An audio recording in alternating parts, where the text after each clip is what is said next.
What's up, everybody? You got the Pharaoh coming to you for Skull Crusher. A little quieter back here. Nice and cool. I like it.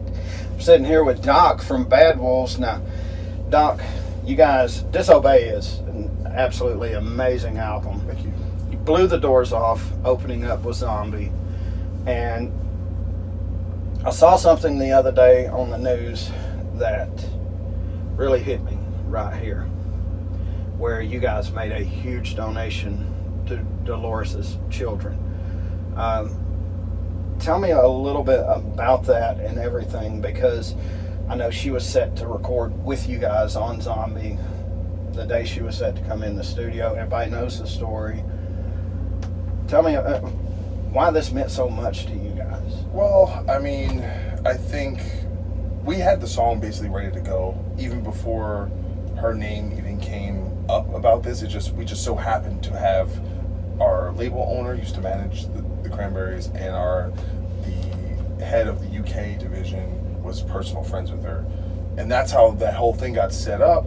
And then when she passed away, you know, amongst that group of people who were so close to the family was trying to figure out a way to put out the song but have it, be tributary And be respectful. Of course, and that's the thing is, and do it in a way that was just honoring her legacy, and that was essentially how it was presented to us from the beginning, and we were like, of course, we feel that's a great idea, and that's really the only way to go, and then the song took off, so we're able to actually give that kind of money in such a small amount of time is really incredible. It shows that I think that's a big part of the success of the song is people know that it's going to a good cause. Right. Is that they'd rather pay for it rather than just stream it, and they want to kind of help this great cause. And the family was so gracious and supportive, and the fact that they came there and we got to meet them, it was a very powerful kind of moment. Yeah. Now, did you ever get to meet Dolores beforehand? Absolute None of us did. Sweetheart of a lady. I mean, just absolute sweetheart. I met her years ago, and just when I heard about the song and everything, it really hit me here. That's why I've been such a fan, I guess you could say, and pushing Bad Wolves as much as I have. But moving forward on Disobey, there's a lot of personal stuff on this album. Yeah. A lot of personal stuff. And the latest single really, really touched home for Tommy. Yeah. Well, I mean, that was, she's talking about Remember When, where he kind of details a personal story about when his twin brother basically tried to kill him. And he even, he actually flatlined, and they revived him. And he hadn't written about it before, at least not, I think, as directly. Mm-hmm. I'm sure things like that kind of end up in your art subconsciously, but I know for us, it was one of the last songs written. It was like a big breakthrough, because a lot of, I think, metal and rock songs are very metaphorical. Oh, yeah. And I think what connects about that song is it probably has a little more in line with like a hip-hop or country song, which is like, I'm being direct, this is what happened, you don't have to wrap it in a metaphor, I'm telling you exactly what happened. And I think in a way there's something a little bit more universal about that. There's something in just the directness of it, and you see with the music video, it has a very cinematic kind of quality to it, and just the fact that he was awesome video, by the way. Yeah, I mean, that was Wayne Isham, who also did the Zombie video. Him and his team are just obviously he's the most prolific. They make mini movies. Yeah, they don't make music videos. Yeah. They make mini movies. He's the most prolific music video director of all time. And so the fact that we're even have the opportunity to work with him and his team is unbelievable. And they knocked it out of the park again. But I think it's just, I think it gives the band another level of depth. And I think, and it's the same thing, like you watch the Zombie video and people, they cry, like they have that emotional depth to it, and I think it's good for us to have that other look where it's like, here's an original song and there's still that kind of emotional weight there. Exactly. Like ties it all together a little more. Do you think writing the song might have been a little therapeutic for Tommy as well? I imagine so, but I hate to, when you're not the one who wrote the lyrics and you're not the one that has to perform those lyrics, I hate to project my own ideas on it. I'd rather, in those situations, let that person speak for themselves. Oh, yeah. Because I think it's a mixed bag. I think even not just talking about Tommy, I think anytime you have artists who sing from their personal experience and their personal pain, the process of having to actually sing that every night and go to that place, is a mixed bag. I think there's good stuff and bad stuff. I think you can kind of, in a sense, it can be therapeutic, but it can also be just a level detrimental. It's like imagine like an actor who has to do a really really deep scene, that's emotionally draining, and they have to go on stage doing everything. Like that takes its toll on you, so you have to be a little careful with that, I think. They claim that the Batman movie is what actually pushed Heath Ledger over the edge. So who knows? But I think that's something, we think about actors as these kind of like frivolous, there's Hollywood types, but if you really think about the craft and what they have to do it well, it's difficult. Yeah, and I think and like a singer, an actor has to pull from their own life experience to connect to that moment to make it believable for us, as someone viewing that. And I think singers, who are speaking from their life experiences is probably very similar to that, even more so, even more intense. Now, Bad Wolves as a whole, I have made the claim, and one of your bandmates disagrees with me, John, that Bad Wolves is actually a supergroup. Mm-hmm. John coming over from Devil Driver, you're from God Forbid, Tommy and his project. Everybody has come from a big name band. Mm-hmm. And usually when people do that, they label them as supergroups. You guys don't throw that title around at all. Well, I mean, one, I think it's a little ambitious to call oneself a supergroup. Well, I do. And you guys are amazing. And the thing is, I think there's been a lot of situations like that where all of our bands came from a certain era, a certain group, and then bands break up, and then they kind of reform in other iterations. And sometimes you just kind of, if that's your only hook, it's not really going to work. Like it in a way, I try and do the opposite. Is that I don't think it's really helpful to kind of lean on the past. It'd be like, hey, it's this guy from this thing. And it's like, to be truthful, our bands did well and we made an impact, but if we're not relevant now with a completely different crop of fans, it's not really going to matter, because then you're just essentially looking at diminishing returns from something that was has already happened. And it's not like I don't respect each of our previous bands' legacies and the work we've done. I'm super proud of it.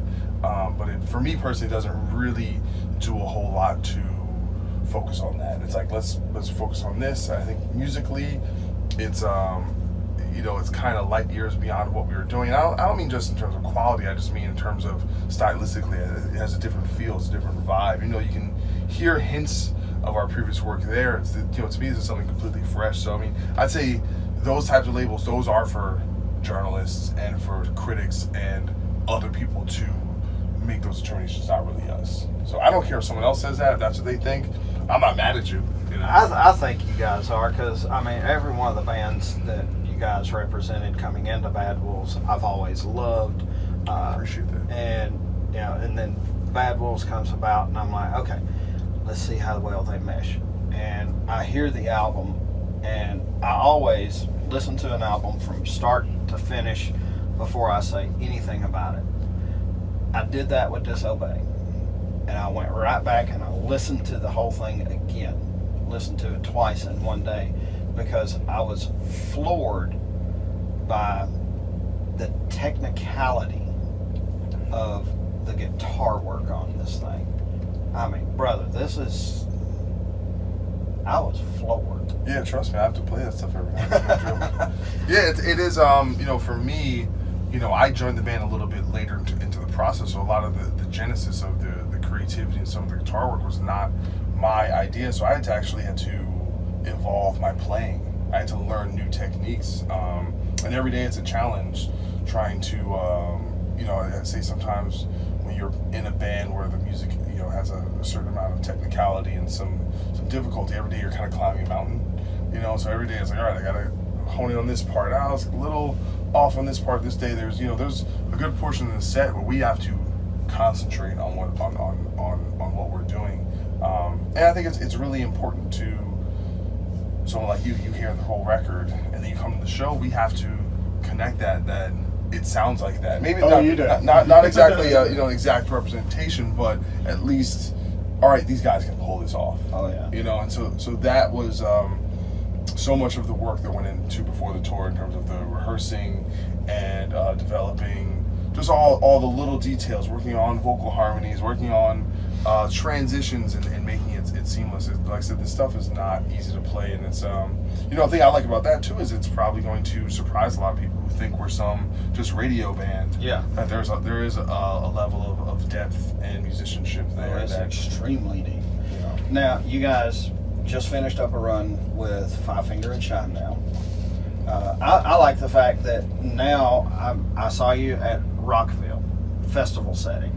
Saw you with Five Finger and Shinedown in Birmingham, none the least. And you guys had a little special thing in Birmingham, Alabama, for Zoltan. Oh yeah. As all of you came out, and it was. I'm not gonna lie. As soon as y'all hit the stage, I pulled that phone out and I started recording it because I was dying laughing, and I actually got Ivan screwing up one of the lines in the song because he was laughing so hard at Tommy.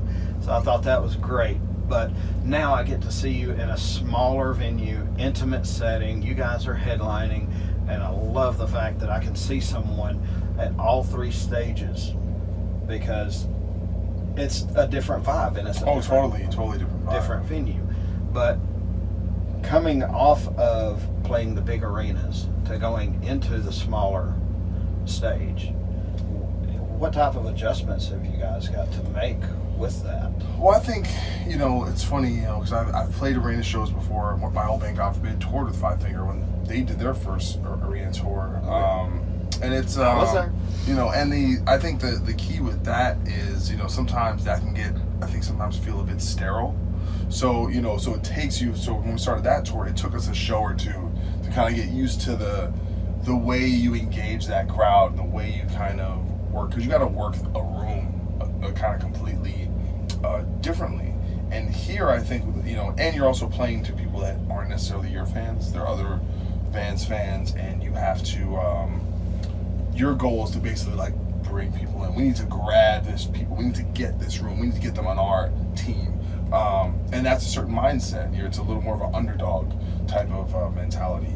On these shows, it's, even though it's our first headline tour, at the end of the show, for the most part, there's people there to see us. Yeah, of course, there's some people who are maybe there for Ashes Anew and they like the band, they heard the band, but they're not, they still might be on the fence. But in general, it's our crowd. But it's the first time for a lot of them seeing the band. So we have to kind of cement that connection between whatever they heard on the record or they heard on the radio and say, all right, I like this band now, I'm a fan of this band. And so I think there's a different level of connectivity that you have to do, and the way you connect to a room in a small amount of people is just completely different, because you can look basically everyone in the eye. Oh yeah. And you have to, and the point of this is to make everyone here feel special, like they got in on the ground floor, so that's why with us it's like we're doing meet and greets, we're making sure we say hi to everyone, we shake every hand, we take every picture, because every day here is an opportunity to make a band for life. Oh yeah. Now, one thing I do with everybody that I interview, it's called WTF. Whiskey, tequila, or Fireball. Which is your choice? Well, I'm a tequila guy, but if I'm gonna just do a shot, I'll probably do Fireball. But tequila soda is my go-to. There may be a bottle hidden somewhere on here. There's no telling how many bottles are hidden on here. Now, no, there's just no one really drinks. I knew Tommy did. No, I wasn't sure about. Yeah, most of the band isn't really drinking, so I'm really the only one. Even me, I pretty much try and take it easy, So now, I found out something about you that we have a little bit of a connection because you like to cook, don't you? Me? Well, you got a thing for pastries, don't you? Oh, I don't make pastries though. I eat the ones that other people make. But I'm a donut aficionado and a snack expert. You know. So what is your go-to? What's the Go-to? one thing you've had a rough day?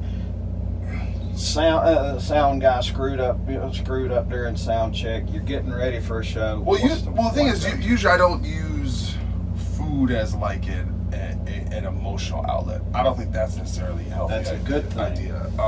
Or as a stress reliever. Then you look like me. You're fine. You got a good haircut though. Oh yeah. Look, check it out. Boom. Dolly Parton's with a suntan. There you go. But for me, it's more just like the I guess appreciating the decadent nature of life itself and kind of being like, hey, I want to live my life being so restrictive and be able to enjoy things. Probably the go-to. So you ever been to Voodoo Donuts? Oh yeah. Okay. So Voodoo Donuts is probably the best, and I'm gonna go hands down. So if I'm gonna go to a donut spot, there's usually three kind of donuts I'm gonna try. I'm gonna try the apple fritter, I'm gonna try the Boston cream, and I'm gonna try like a chocolate old fashioned, like kind of the crispy kind. Oh yeah. Those are like my main ones, but I can really fucks with everything. Now, are you a cake donut guy? No. Donuts? Well, the only cake donut I like is really the ones from not 7-Eleven, Dunkin' Donuts. Yeah. But they have the ones that are like usually like what would be like a sour cream donut. Mm-hmm. That's why I say the old fashioned because they're more crispy. Oh yeah. Than the kind of puffy ones. So I prefer the crispier ones. But, like them when they fried and they just come out and they're nice. Well, I don't like so some people I'm not a Krispy Kreme person. Mm-hmm. Like, oh, they're warm. I'm like, that's like kind of cheating. I'm like, the integrity of the donut will be known if it's at regular temperature. You can't just heat it up. That doesn't make it better. I don't need it to be warm. So don't And Krispy Kreme, they're too sweet for my taste. They make my teeth hurt. So me and you both. It's the glaze. Yeah, it's just a little too sweet for my now taste. You guys have got the headlining tour with From Ashes to New. Mm-hmm. Them kids are pretty talented, ain't they? Yeah, they're doing great, man. And their single, I think, just hit top 5. Yes, sir. Crazy. And they kill it every night. They have a lot of fans, and they're like younger and better looking than us, and like in better shape. So they're like I don't know about the better shape now. I just saw Tommy, and he looks like Dwayne Johnson. Yeah, but that's him. Look at me. I'm soft from getting old out here. These guys, they got 6 packs. It's just no, but they're great. They're doing really, Brother, really we're well. like fine wine. We get better with age. Okay, just keep telling ourselves that. That's it. Say it over and over. I say it to myself 10 times in the mirror every morning. I like it. See, but listen, confidence and self-love, very important. Very Exactly. important. Very important. But yeah, but those guys are doing great, and Diamante is doing great. Her record just dropped, I think last week, and we're all on the same record label, so it's awesome to have this kind of solidarity where we can go out collectively, and none of us bands are massive by any stretch. We're obviously we'll see. But From Ashes to New is fairly established, but we're new. Diamante is new, and to have a tour like this go so well, I think is it was really a nice surprise. We didn't know what to expect. So it's been great, and everyone, I like when people can just support each other and help each other, and I think everyone's getting a lot out of this tour. Well, that's what it's all about. Now, further down the road, where are we looking at? Are we going back out? So we have the tour coming up that starts in July with 500 Death Punch, Breaking Benjamin, and Nothing More. And we're doing amphitheaters or sheds, as they're called. And that is, from what I hear, almost every night is like sold out. Like it's insane. Oh yeah. So Atlanta has already sold out. Yeah, we're talking 10, 15, 20,000 people. Yeah. So we're the opportunities for the band just keep growing.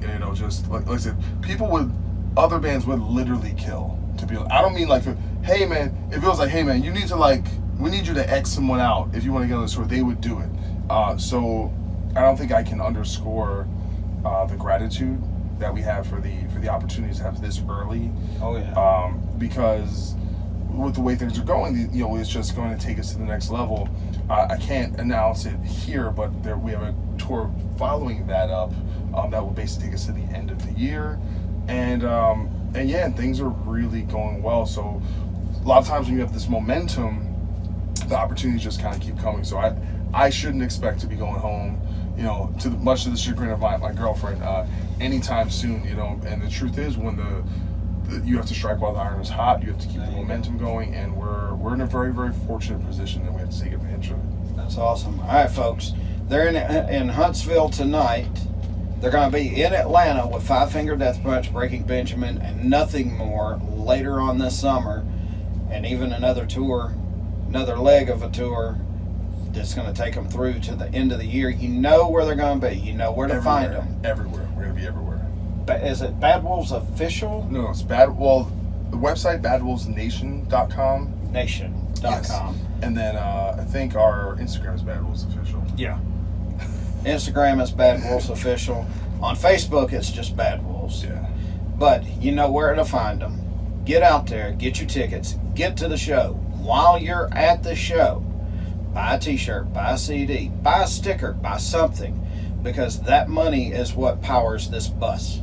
That's what gets the gas in the bus going to and from. That's what puts the gas in the tank to feed these guys. Yeah, put this guy on the payroll. He's the best advocate I've ever met. All right, so you know where they're going to be. Get out to the shows, support the music, support the bands, because if you don't do that, one day the music will die. We got to keep it alive. Doc, I appreciate you spending time with me. Of course, anytime. Thank you so much. For Skull Crusher, the podcast, the Pharaoh has spoken.